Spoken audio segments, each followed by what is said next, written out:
మాటలు మనం జ్ఞాపకం చేసుకుందాం. నేను కూడా దేవుని యొక్క వాక్యంలో మరి సమయంలో కీర్తనలు 128వ కీర్తన భాగమును మనందరూ కూడా చదువుకుందాం. నేను చదువుతాను, నాతో పాటు మీరందరూ కూడా చక్కగా ఈ మాటలు దేవుని వాక్యం చెప్పవలసిందిగా ప్రభు పేరట మీ అందరికీ మనం చేస్తున్నా. 128వ కీర్తన. యెహోవా యందు, అందరూ చెప్తారు, యెహోవా యందు భయభక్తులు కలిగి ఆయన త్రోవల యందు నడుచువారందరూ ధన్యులు. నిశ్చయముగా నీవు నీ చేతుల కష్టార్జితము అనుభవించదవు.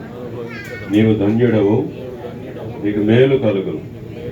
నీ లోగిట నీ భార్య ఫలించు ద్రాక్షవల వలె ఉండును. నీ భోజనపు బల్ల చుట్టూ నీ పిల్లలు ఒలీవల మొక్కల వలె ఉందురు. యెహోవా యందు భయభక్తులు గలవాడు ఇలాగ ఆశీర్వదించబడు. సియోనులో నుండి యెహోవా నిన్ను ఆశీర్వదించు. నీ జీవితకాలం అంతయు యెరూషలేమునకు క్షేమము కలుగుట చూచెదవు. నీ పిల్లల పిల్లలను నీవు చూచెదవు.